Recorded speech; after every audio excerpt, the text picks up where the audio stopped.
What's up, guys? This is Daniel Beyer. Today I want to cover some concepts for solving the 4x4. And I spent a lot of time really figuring out what I wanted in a 4x4 method. And so let's go ahead and get right into it because I feel that this is really a good opportunity to get some good solves in. And first thing that I noticed is that I want to build my, first off, my half bar of white, and additionally this attaching this red white edge pair to the white center, and then kind of finding the opportunity to pair up this edge pair as well. It looks like actually I can pair probably what I'll wind up doing is doing like a slice R and then a U2, building that half bar, L2, and then a R move, so that way when I make this turn, this is preserved, and I just do one more U-turn, and then I'm able to build this half bar and insert that to the right side. So I see a 1x1x2, and rather than messing with that, what I'm going to wind up doing is solving the white-blue 1x1x3, inserting that kicks it out. Rather than kicking out this edge pair sooner, it was just better to build the 1x1x3, and by default that would be displaced into the rest of the detached from the block to then pair. So easily able to add the other wing like a wide arm move and then insert it to the B slot.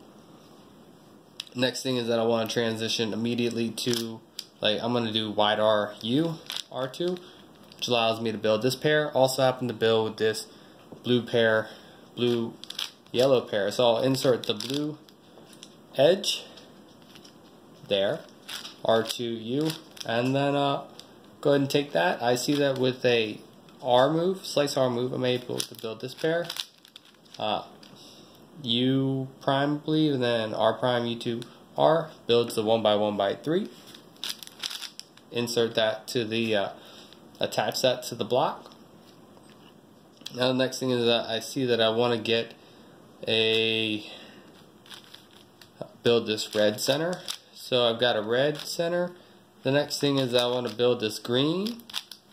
And the reason I'm doing this happens to be right, but I just want to intuitively get this. I see that I have a DF edge pair solved, so the easier thing to do is do a D2 to see what opportunities I have. I see that I can pair this pair, and I will probably go with like a half turn or a quarter turn trigger, L prime U, L, U2, and then RU2,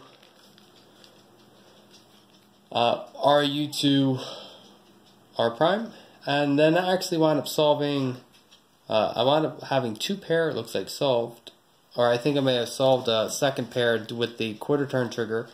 I'm going to do MU, M prime, so that way I can flip this one, so that way now I can finish up, and now green is my back, so I want as many blue here as possible. Looks like I'm going to get a half bar, actually checker flag. That's fine. But then the next thing that I see is that I'm going to wind up with I see that already that I have a parity case. So of the 4 good edges, 1 bad edge, 1 good edge. So I'm going to go with my parity flip and also go into a Nicholas. Finishing up the last 2 centers, CMLL, then I transition to my 4A, 4B, and 4C. So that was actually a really easy solve, and I think that that's kind of a good example. That was a short, quick video of just how easy it is to implement and utilizing the commutators on the finishing up the last 2 centers. Now you're not doing a cage method and trying to solve a bunch of centers at the end, you're minimizing your bad cases and giving yourself a bunch of good cases. Cool, guys. Hope that makes a lot of sense. And stay tuned for the next video.